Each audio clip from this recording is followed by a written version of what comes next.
child's language system is multidimensional. Several building blocks come together to make the language system. These building blocks are phonology, vocabulary, grammar, and discourse. Let's start with vocabulary. Vocabulary is about all the words that a child knows, about all the words in the language. This could be action words like play, skip, wriggle, roll. These could be describing words like small, squat, fat, stubby. These could also be, for example, thinking words. It could be emotion words. It could be words that describe quantity, words that describe magnitude, a lot of different kinds of words. The Rasch model was developed by the Danish statistician Georg Rasch in the 1950s.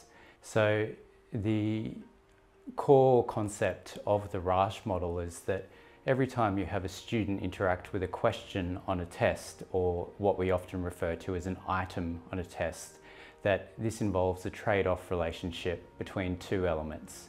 That first element is the ability of the student, and the second element is the difficulty of the item. So as the ability of the student far exceeds the difficulty of the item, the likelihood that they'll get a correct response to the item goes up, and vice versa. As the difficulty of the item goes up relative to the student's ability responding to the test, then the probability of them getting a correct answer to that question goes down. That one wants to develop a set of items, a set of questions that cover a range of difficulty levels and that are well targeted to the range of ability levels inherent in the group of students that you're trying to evaluate. This can go wrong sometimes when people develop sets of questions that overall are too difficult for many of the students taking the test. This can result in what's often referred to as a floor effect. What this means is that a large proportion of the students, or even any substantial proportion of the students, score 0 on the test. This is problematic because we do not have any information about the ability level of those students. We just simply know that the test was too difficult for them.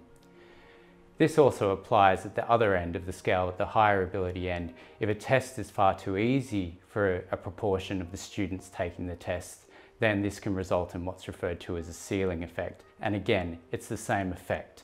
We don't actually have any information about the relative abilities of the students. We just simply know that the test was too easy for them.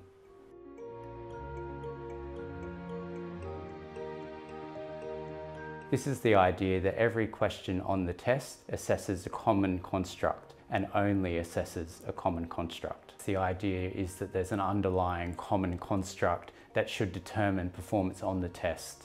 In the case of something like expressive vocabulary, one would want to design test questions that are all getting at this common underlying construct. So for example, the memory load of the questions would want to be minimized such that it was manageable for students of all ability with respect to their expressive vocabulary. Another key consideration in creating questions for a unidimensional test is, for example, considering the familiarity of any of the stimuli for students who are responding to the particular test questions. One would intend to design these questions such that they draw on stimuli that are reasonably similarly accessible to all students. This can be particularly important to consider when designing questions and tests for low-resourced environments. So for example, when considering the sorts of stimuli that are included in test questions for something like expressive vocabulary, one wouldn't want to ask the students about items in the household that they wouldn't necessarily be familiar with, like, for example, a laptop computer. So this is an important factor to keep in mind when designing questions for a test, because it can easily go awry. For example, if one was to design a test looking at expressive vocabulary, one would want to think about other constructs that could potentially influence the responses to that question. Another key assumption of the model is the idea that All questions provide an independent piece of information about the ability of the students taking the test.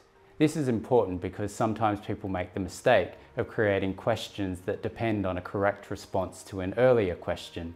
If that's the case, you doubly disadvantage students who didn't know the answer to the first question. This is the assumption of local independence. So you really want a test which has items that are easy, so that even the ones that are just emerging into becoming good users of language can get some aspects of the test successfully. You also want items at the other end which are difficult enough so that those who are performing very well, they are advanced for the age, will still encounter some items in our language assessment which will challenge them.